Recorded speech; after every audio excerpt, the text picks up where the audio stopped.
Ada dualisme antara regulator dan operator yang salah dalam tata kelola bernegara saat ini, yaitu masalah BUMN jadi kementerian. BUMN itu korporasi operator, kementerian itu regulator. Kalau keduanya jadi satu, itu di atas monopoli perannya. Harusnya tidak akan pernah merugi, tetapi faktanya kok bisa rugi atau kok bisa hutangnya besar. Berikutnya saya juga nggak ngerti bagaimana bisa mengatakan hutang BUMN adalah hutang korporasi, yang dalam artian sederhana hutang swasta, bukan hutang negara. Padahal kementerian loh yang hutang. Contoh lain, kalau PLN bangkrut itu cross default harusnya, alias negara nanggung juga. Ngomong-ngomong, kalau hutang negara dan hutang BUMN digabungkan, jangan-jangan besar sekali hutang negara saat ini ya. Tapi untung sekarang dipisah, walaupun seharusnya digabungkan. Jadi ke depan bagaimana agar negara kita ini aman? Ke depan adalah kementerian BUMN itu sebaiknya dibubarkan. BUMN tidak lagi di bawah kementerian. Nggak perlu ada satpam untuk buka pintu pejabat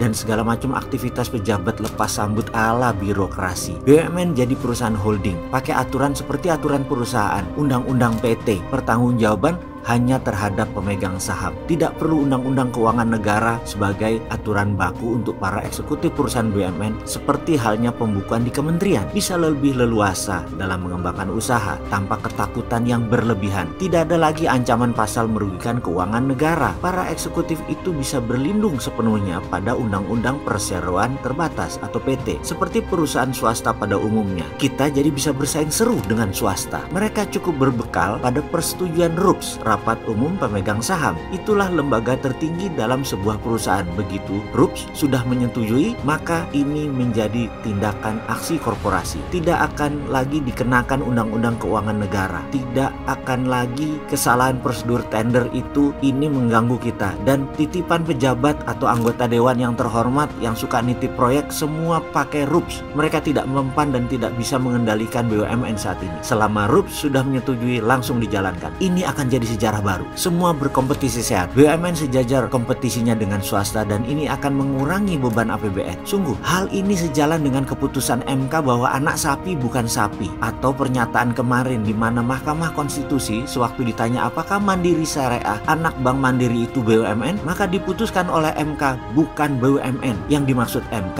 adalah dalam bahasa gampangnya anak BUMN bukan BUMN. Ya sekalian aja BUMN-nya bukan sapi. Lah kan anaknya anak sapi bukan sapi, alias nggak pakai undang-undang keuangan negara, lepas pakai undang-undang perusahaan. Sesimpel itu. Jadi BUMN harus tidak boleh jadi kementerian lagi. Dengan demikian BUMN jadi lincah, jadi profit orientasinya, dan bisa buang 500 anak usaha yang tidak produktif dari 800 yang saat ini. Buat 5 holding, tidak perlu membangun super holding. 1. Holding keuangan, 2. Holding SDM, 3. Holding perkebunan, 4. Holding digital telekomunikasi, dan sekali lagi tidak perlu buat super holding, cukup saja holding. Sisanya dibuatkan BUMN holding aneka usaha sebagai holding kelima. Buang BUMN yang tidak produktif. Bayangkan dalam 5 tahun ini tumbuh nggak karu-karuan, anak cucu cicit BUMN ada 500 kali, tutup aja itu semua, nggak ada gunanya. Nah kemudian urusan BI dan BUMN ini itu bisa segera dijalankan kalau si Sontoloyo ini yang pegang mandat. Kalau sekarang kan belum. Kalau sekarang BUMN aja yang ditebas, bukan kementerian. Yang BI jangan ditebas jadi Dirjen Moneter.